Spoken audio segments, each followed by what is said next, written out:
Bueno, soy Siegfried Böhm del departamento de alemán, donde ya trabajo desde hace muchos años y también imparto la materia Competencias para la Comunicación Intercultural en la LICEL desde que se inició en el año 2005-2006, creo.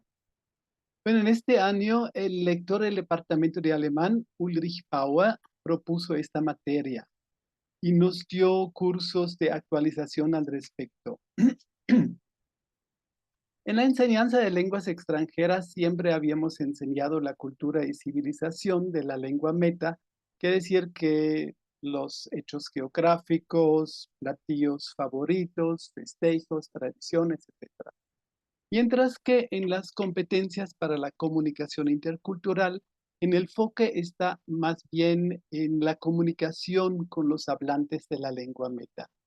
En esta materia importan más los comportamientos, actitudes, normas, etcétera. Por ejemplo, si en la cultura y civilización, en ese aspecto, aprendemos que en Francia se comen crepas, en la CCI, la competencia comunicativa intercultural, se pondría más bien el énfasis en el horario de las comidas, el que puede variar mucho del de México, por ejemplo. En Europa el desayuno puede ser un cuerno, un pan, como que bastante poco, o un café. Por lo mismo, bueno, el almuerzo, la comida está entre las 12 y la 1 de la tarde, mientras que en México se desayunan unos chilaquiles que te pueden durar hasta las 3 de la tarde. Entonces, esos aspectos tienen bastante interés cuando vas al país, ¿no? Es ahí donde se da uno cuenta de la importancia de esta materia, porque tarde o temprano se perciben esas diferencias que pueden llevar a malentendidos. El problema para muchos docentes es que no estamos suficientemente capacitados para esos aspectos y tampoco se consideran en los libros de texto, porque estos se editan en el país de la lengua meta principalmente y no pueden tomar en cuenta la cultura de los alumnos. Por ejemplo, lo que para un árabe podría ser extraño en la cultura inglesa, por ejemplo, para un mexicano no sería así. Entonces, es la labor del docente, de la docente, de estar atento a estos señales que se pueden adaptar a la cultura de los alumnos. Por otra parte, la importancia de la CCI también se ha manifestado en el mundo de los negocios. Los alemanes, por ejemplo, a menudo se habían preguntado por qué sus socios de China prefieren los productos o servicios de Francia a los suyos en cuanto a la calidad y las condiciones eran las mismas, hasta que entendieron que la forma de hacer negocios era la clave. Mientras que los alemanes llegaron inmediatamente al grano con ese concepto del tiempo es dinero, los franceses guardaron mucho mejor las formas y el ritual, que es muy importante para los asiáticos. Estos se sintieron presionados por la actitud de los alemanes y prefirieron hacer negocios con los franceses, que se adaptaron mejor a sus normas establecidas.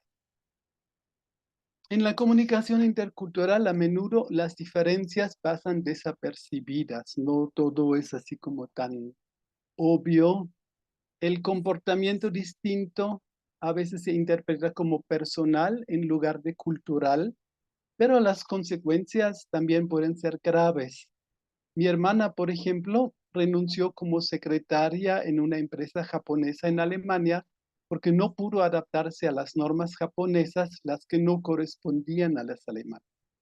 Entonces ella decía que si estuviera en Japón, ella tendría que adaptarse a esas normas de allá, pero los japoneses en Alemania seguían viviendo como en Japón, con normas laborales pues muy distintas.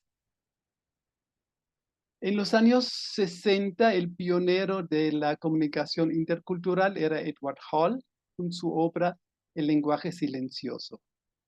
En los años siguientes, muchos investigadores pues, seguían trabajando en la materia y cuando se implementó la LICEL, ya teníamos mucho material basado en las investigaciones de los años 90 y de inicios del nuevo milenio, principalmente de Byram, Hofstede, Gramsci, etc. La maestra de alemán, no, perdón, la maestra del inglés de la FESA Carlán, Joy Holloway, desarrolló la guía de estudios de autoaprendizaje con la que trabajamos en los años siguientes. Sin embargo, el enfoque de la CCI cambió en los últimos años, mientras que en los 80, 90 se centraba en la diferencia de las culturas, pues ahora se enfoca más en la identidad. Entonces, no son culturas las que se comunican, sino personas. El carácter nacional ya no es tan pertinente, sobre todo porque en las naciones industrializadas una gran parte de la población tiene un origen migratorio, entonces así ya no corresponde a las características anteriores de esos países que se buscaba el carácter nacional, ¿no? Por tanto, tuvimos que hacer una actualización de esta materia de la LICEL y ahorita les voy a presentar unos avances.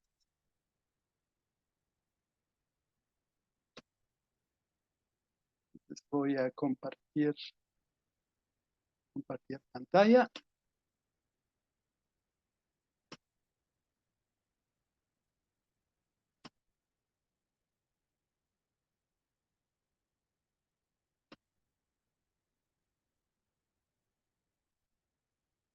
Bueno, uno de los teóricos de la comunicación intercultural de los actuales es González Plasencia.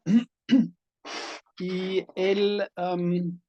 y les voy a presentar una anécdota que puso él para entender un poquito cuál es a veces nuestra situación. Durante mi formación predoctoral realicé una estancia de investigación en la Universidad de Leeds, en el Yorkshire inglés. Una de mis primeras tardes ahí salí a fumar a la puerta de la facultad con una compañera murciana. Ella me ofreció un cigarrillo. Cuando fui a encenderlo me di cuenta de que no conocía la marca. Mi colega me comentó que era tabaco ruso, el cual se adquiriría a un precio sensiblemente más barato en tiendas regentadas por pakistaníes ubicadas en los barrios de la periferia, habitados en su mayoría por personas de nacionalidad rumana. Todo el mundo lo sabe, pero nadie dice nada.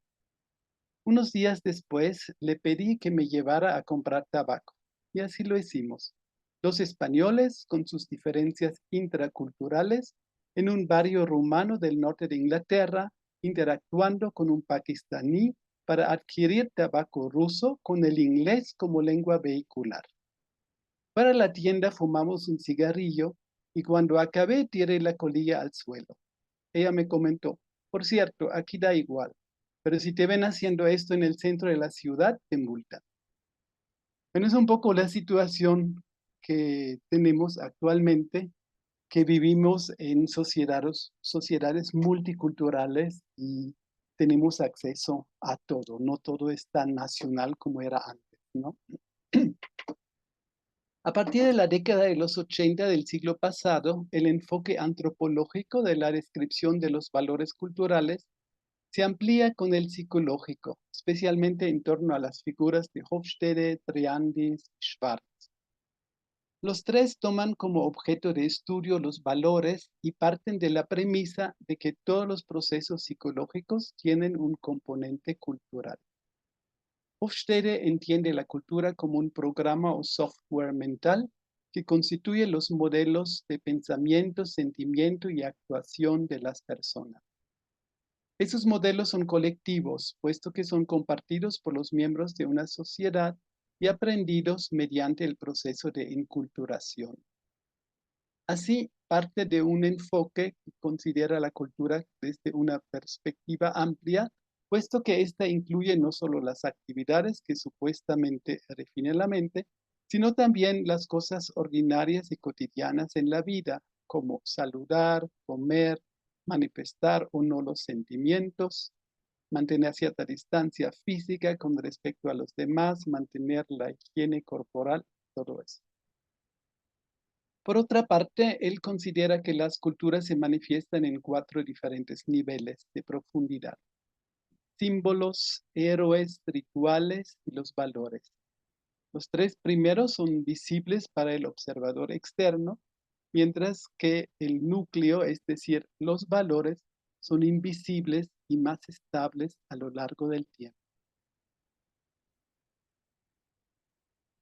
Entonces, según el autor, los símbolos son palabras, imágenes u objetos con un significado concreto para los miembros de esa cultura. Por ejemplo, el sombrero, nopal, las maracas podrían diferir en cuanto a importancia según la región en México.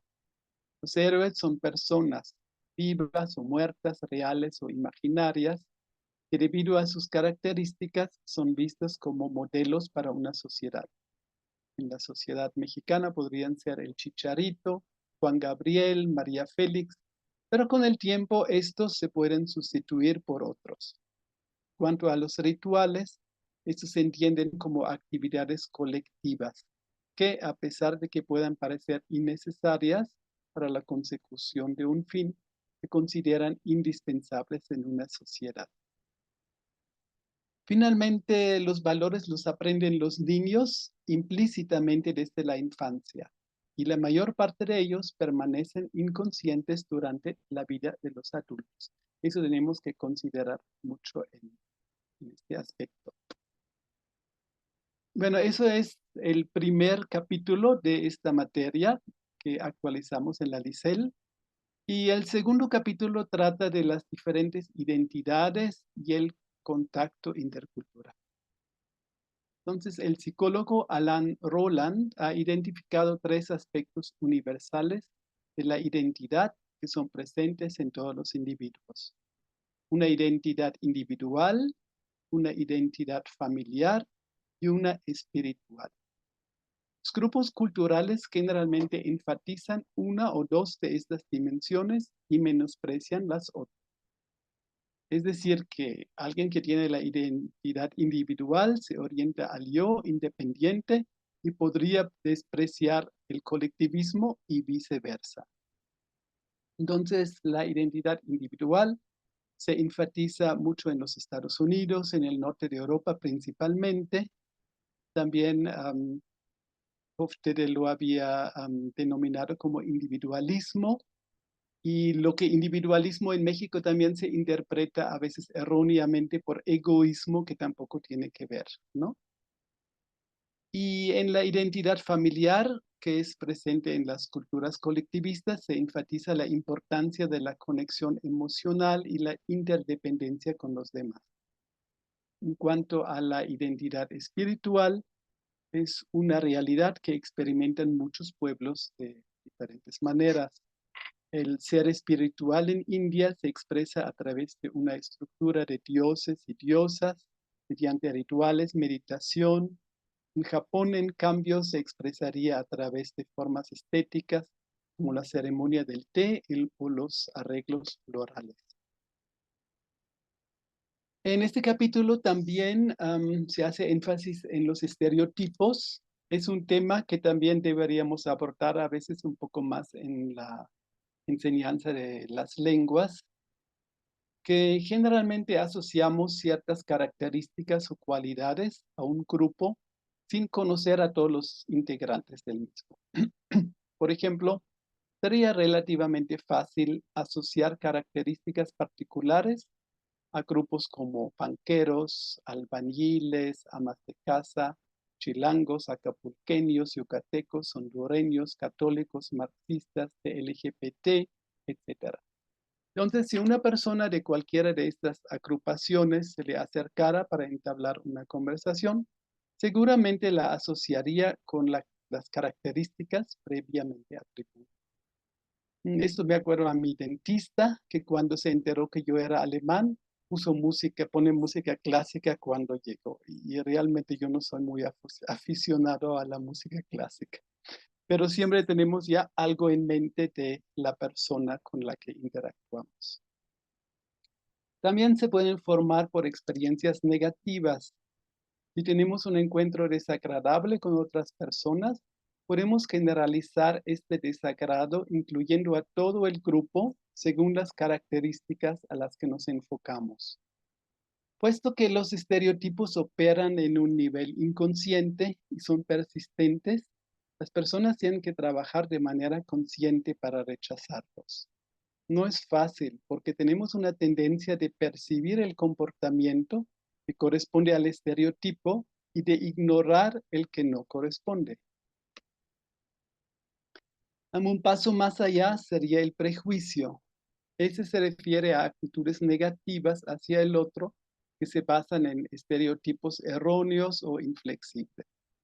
Las actitudes prejuiciadas incluyen sentimientos irracionales de disgusto y aún odio para ciertos grupos.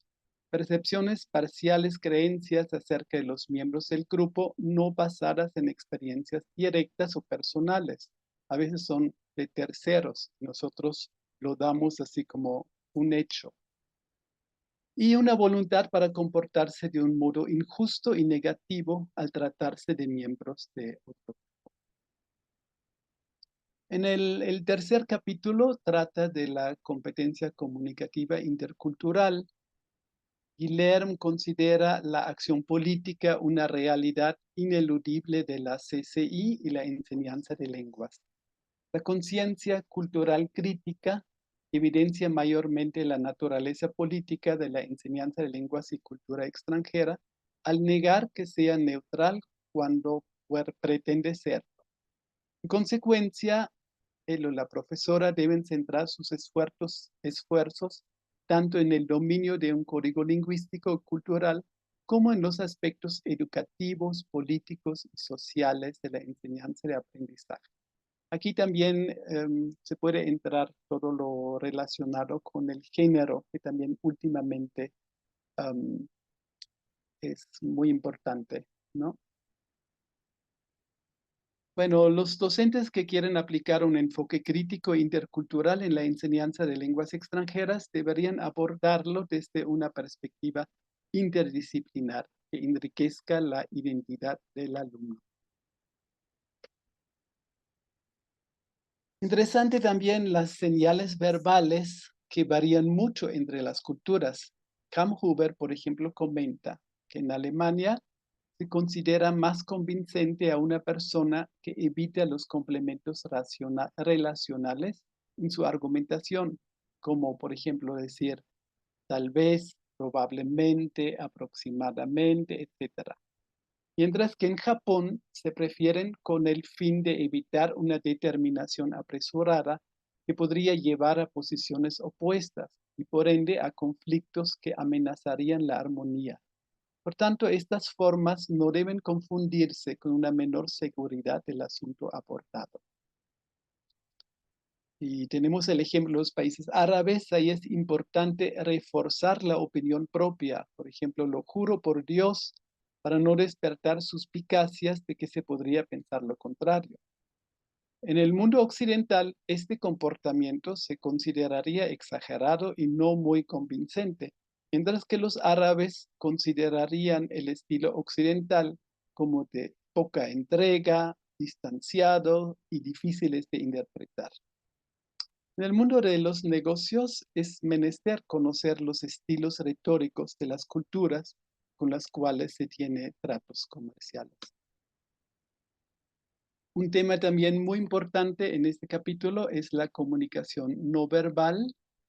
Ray Birdwhistell señala que en una conversación entre dos personas, solo el 35% del mensaje social se transmite por medio de las palabras y el restante 65% se comunica por medio de la comunicación no verbal. Eso significa la forma en que hablan, se mueven, gesticulan y manejan las relaciones espaciales.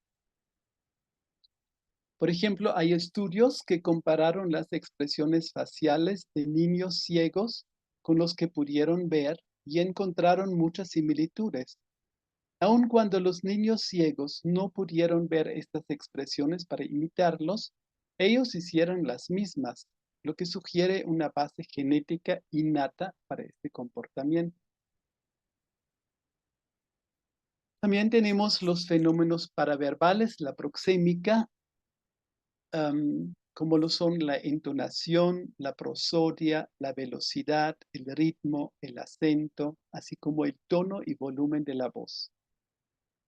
A menudo reaccionamos con simpatía o antipatía a estos elementos paraverbales de nuestros interlocutores, pero estos fenómenos no siempre se pueden controlar y se deben a aspectos genéticos. Las mujeres, por ejemplo, hablan con voces más agudas que los hombres. Otros hablan más fuerte, lo que tal vez se deba a su constitución física o hábitos de la familia. Y generalmente asociamos una voz alta con agresión y enojo y una voz baja con timidez o miedo.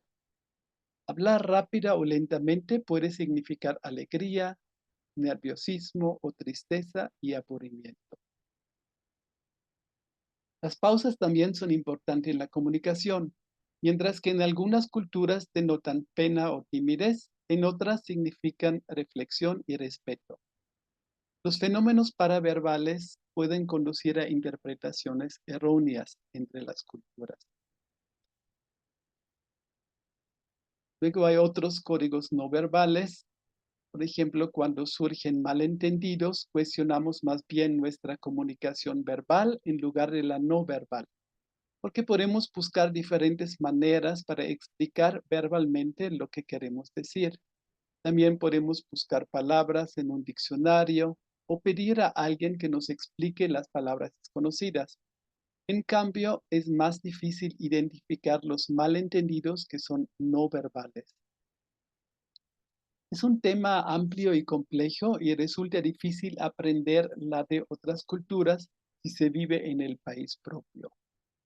El aprendizaje tendrá que ser dirigido específicamente a la cultura meta y sería más efectivo durante una estancia en el extranjero.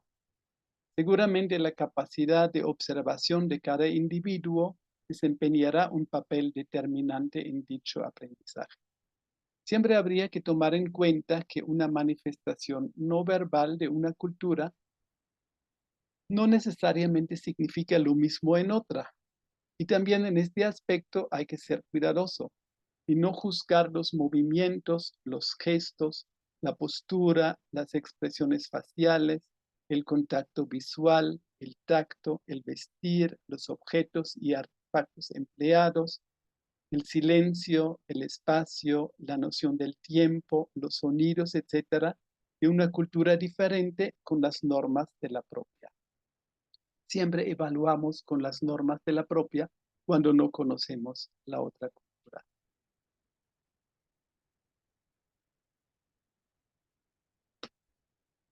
Bueno, en el cuarto capítulo y el último, se trata de modelos metodológicos e instrumentos para medir la comunicación, la competencia comunicativa intercultural. Según Borghetti, los modelos metodológicos de la CCI de enfocarse hacia el proceso de enseñanza-aprendizaje y por tanto deben abordar las fases según las cuales se articula el programa en relación con las etapas de adquisición de la CCI por las que pasa el alumno. La autora sugiere comenzar por la dimensión cognitiva, ya que considera que para trabajar las emociones y las actitudes es mejor que antes se genere un clima de confianza entre el alumnado. Aquí tiene sus diferentes fases. La primera fase sería comparativa, la segunda reflexiva y la tercera la resolución de conflictos. Los recursos son textos de fuentes variados, textos que estimulen la implicación emocional y textos que planteen un problema, etc. Muchos docentes sí están conscientes de su falta de capacitación, de su inadecuada formación para el desarrollo de la CCI en el aula. La mayoría se limita a exponer a los alumnos a los contenidos culturales que se recogen en los libros de texto, dejando de lado otros aspectos menos visibles como normas, actitudes y valores. La CCI no debe tratarse puntual y aisladamente en un momento del curso, sino que muy al contrario, tiene que integrarse en el proceso de enseñanza-aprendizaje de lenguas extranjeras de forma sistemática, estrechando el vínculo entre lengua y cultura en el aula. Generalmente, el maestro o la maestra deben estar atentos a ciertos aspectos que tienen que adaptar a la cultura de los alumnos, ¿no? Sobre todo si, por ejemplo, en un libro de texto hay saludos, se ve cómo se saluda en Inglaterra, en Francia. Entonces, siempre hacer la relación de cómo está eso en México y se puede abrir una pequeña discusión a eso. Bueno, un método pedagógico que se escoge como opción para enseñar los aspectos interculturales depende mucho de los objetivos propuestos. Sin embargo, parece indiscutible que un método en el que los alumnos puedan expresar sus sentimientos y deseos, así como reflexionar sobre sus preocupaciones y miedos, sentir empatía, ponerse en los zapatos del otro, tendrá más éxito que el simple análisis mental de los fenómenos culturales. El empleo del drama se acerca mucho más a las situaciones de habla reales que la enseñanza de las lenguas tradicionales y es idóneo para integrar los elementos no verbales en el proceso para adquirir una lengua extranjera. Siempre los elementos no verbales se quedan un poco atrás si solamente enseñamos con un libro de texto. Las actividades dramáticas fomentan la empatía, la percepción de lo propio y lo ajeno y apuntan hacia un proceso de dinámica de grupos. Los fenómenos culturales ajenos no solo se explican, sino se viven en carne propia. Solo cuando una expresión lingüística se combina con una impresión afectiva, adquiere significado para el alumno. Kessler y Küpper señalan al respecto que por medio del trabajo drama pedagógico puede originarse una situación en la cual es posible vivir experiencias auténticas del aprendizaje que se presenta forzosamente en el sentido de que se experimenta un cambio a través de la duda y de la reflexión. La pedagogía del drama intercultural tiene el potencial de realizar en el aula de lenguas extranjeras el así llamado tercer lugar, la perspectiva entre lo propio y lo ajeno, y tener como objetivo la competencia intercultural en todas sus facetas. Bueno, y para concluir, ni la CCI ni su proceso de enseñanza pueden ser asépticos, por lo que una de las principales implicaciones pedagógicas de esta competencia debe ser el empoderamiento del estudiante mediante el desarrollo de su juicio crítico respecto a las realidades. Por todo ello es necesario la enseñanza explícita de la CCI en las clases de lengua extranjera mediante un proceso de reflexión, análisis e interpretación de otras realidades que tomen en consideración la identidad del aprendiente. Así, la labor de la docente no ha de consistir solamente en facilitar conocimientos específicos de una comunidad, sino en fomentar el desarrollo de estrategias afectivas, procedimentales y cognitivas que permitan al estudiante enfrentarse a dichas realidades y construir o afirmar su propia identidad. Como no podría ser de otra manera, este nuevo paradigma de la CCI debería suponer cambios sustanciales en la enseñanza de lenguas. Bueno, aquí terminamos. Muchas gracias por su atención.